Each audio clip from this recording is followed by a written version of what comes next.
Amito 4. Chan and Emptiness, Chan and the Classical Buddhist Path, page 21 to 22. Many religious traditions offer detailed taxonomies of the various types and levels of religious transport of this sort. The Buddhist tradition classifies this kind of experience under the rubric of dhyana, or states of meditative concentration and absorption. Altogether, 4 grades of dhyana are distinguished, with an additional 4 categorized under formless samapatti. They range from coarse to subtle, with the bliss and rapture characteristic of the lower dhyanas progressively giving way to increasingly boundless sensations of space and consciousness in the formless samapattis. The distinctions among these different stages of concentration are very technical and involved. What is important to remember about the Buddhist perspective, however, is that these are all considered to be somatically induced experiences, still subject to the reifications of deluded existence. The insight into no self and the emptiness of phenomena that is the hallmark of genuine prana is still missing. Because these meditative states are shaped and tainted by deluded views, we characterize them as worldly and unenlightened. Whatever novel forms of insight or wisdom they may be held to bring, we likewise refer to as conventional.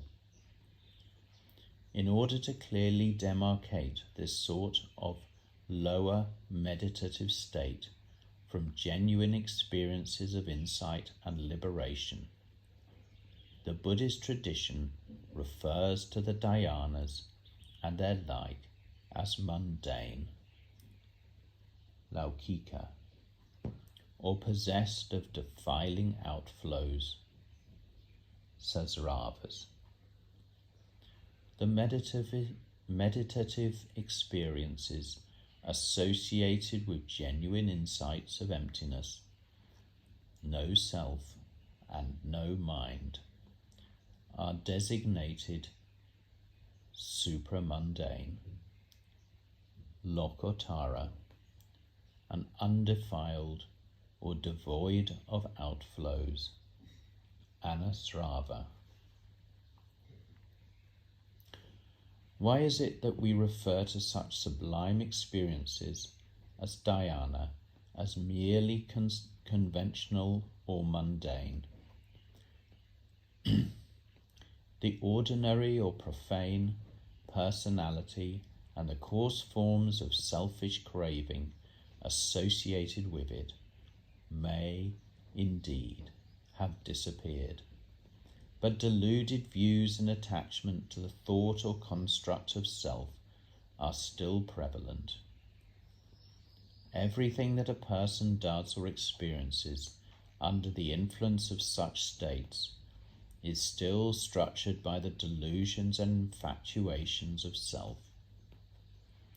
The difference here is that the conventional limitations of body and mind have been dissolved, and self is now functioning on an extraordinarily expanded and vast scale.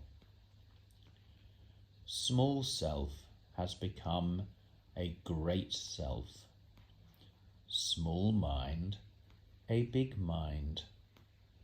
All the same, the universal oneness, supreme self, ultimate reality, or supreme being that one experiences or identifies with is still my supreme being or self.